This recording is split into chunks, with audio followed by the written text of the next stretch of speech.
In my final lecture next week, I'll be attempting some thoughts about the relationship between Islam and the West, particularly in the 20th century. Today, however, I intend to look more closely at what Islam shares, and perhaps what it doesn't share, with its two great predecessors. Now, the simplest way of doing this is by comparing the Islamic account of salvation history with that of Christianity and Judaism. And the most striking initial point is that Islam's view of history is actually a lot closer to that of Judaism than to that of traditionally held by most Christians. Judaism sees history as an evolving saga of human distraction, rectified by periodic divine prophetic interventions, sometimes angry, sometimes rather wistful. Islam more or less shares this perspective. It only disagrees with Judaism in a few respects, which I'll now attempt to list.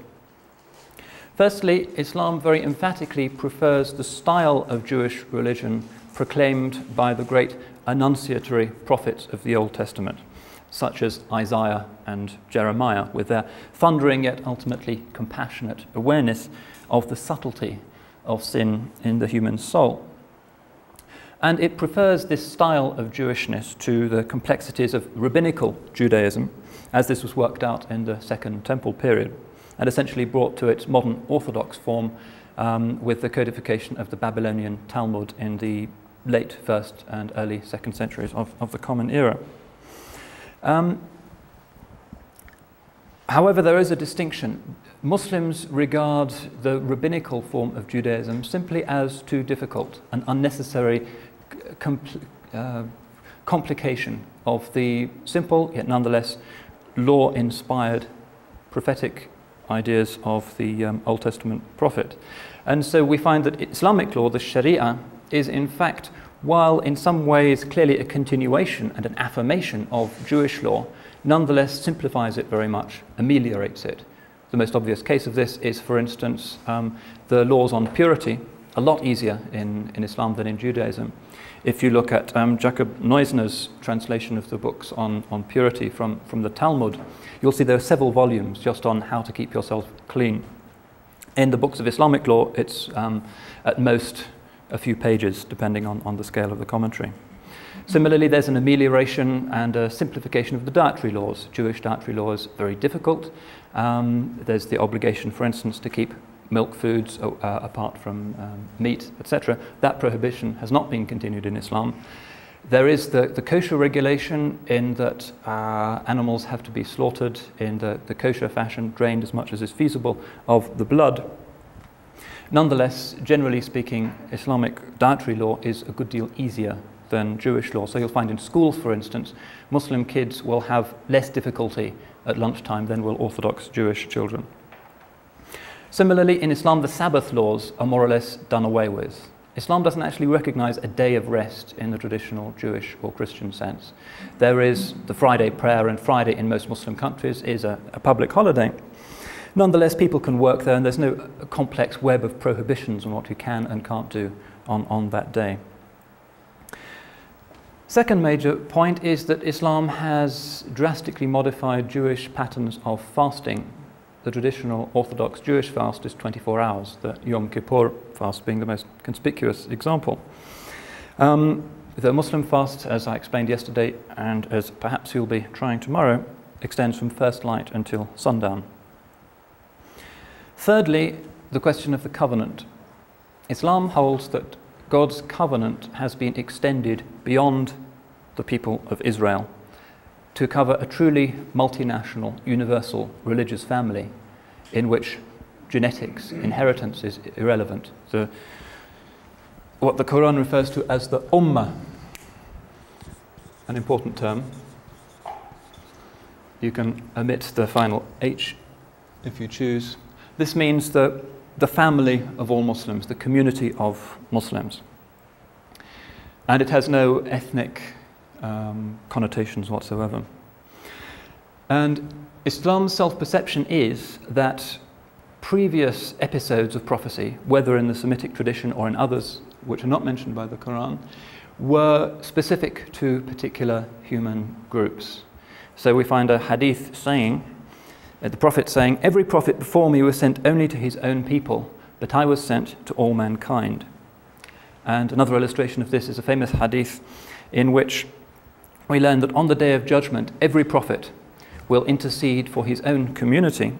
Moses will intercede for the Jews, Jesus will intercede for believing Christians and so forth, but Muhammad will intercede not only for the sinners in his own community, but for sinners in other religious groups as well. Now this idea clearly sets Islam at a considerable distance from traditional Jewish ideas of a chosen people.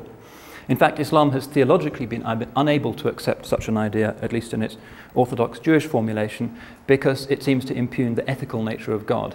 If one people is chosen, that seems to imply that other peoples are rejected or are seen as less deserving of the divine intervention, and that is not in keeping with the Quranic ideal. The fourth great difference between Islam and Judaism is, of course, and this is the most difficult one when it comes to dialogue, the acknowledgement of post-Old Testament prophecy. Orthodox Judaism does not accept that Jesus and Muhammad were authentic messengers of God. In fact, there are rites in Orthodox Judaism for the ritual cursing of both of these prophets. Recently in the West Bank settlement of Kiryat Arba, for instance, in occupied Palestine, the rabbis held a ritual cursing of the Prophet Muhammad, which was reported in the British press. And this is there in the Babylonian Talmud, and the formulas for it are established. Similarly, the Babylonian Talmud, in a lengthy passage, lists the alleged sexual perversions of Jesus and says that his punishment in the next life will be to be immersed forever in boiling excrement. Interestingly, though, the halakha, the Jewish law, differentiates between Jesus and Muhammad. Jesus is in fact regarded as a worse offender. The Talmudic commentators universally state that Jesus was executed justly by a properly constituted rabbinical court for his blasphemy. Medieval Judaism also held that the doctrines of Trinity and the Incarnation were monstrous compromises with the Old Testament ideal of the one single God. Hear, O Israel, thy Lord, thy God is one. Hence, for instance, we find, again in the halakha, the Jewish legal literature, the great Maimonides, the greatest exponent of Jewish law in the medieval period, saying that if a Jew fears persecution by Muslims, he can pretend to be a Muslim to escape that persecution. That's permissible.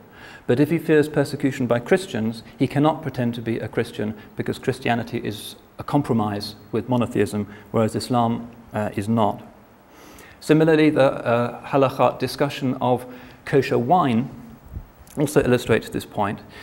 The rabbis argue as to what one should do with a bottle of wine that one finds has been opened, and they conclude that if it has been handled by a Christian, it has to be poured away. If it's been handled by a Muslim, it can be sold, although it can't be consumed by Jews. And this is a consistent assumption that runs through medieval Jewish law, although obviously much of this has been reformed by contemporary Judaism, and this should not be regarded as some kind of judgment on Judaism as a religion, but it's there in the medieval texts. And I cite it to illustrate this distinction that Judaism traditionally made between Christianity and Islam. Now, this relatively positive attitude, or comparatively positive attitude towards Islam as compared to Christianity, probably also reflects the social conditions of the Jewish experience of life in the medieval period under followers of Islam and Christianity.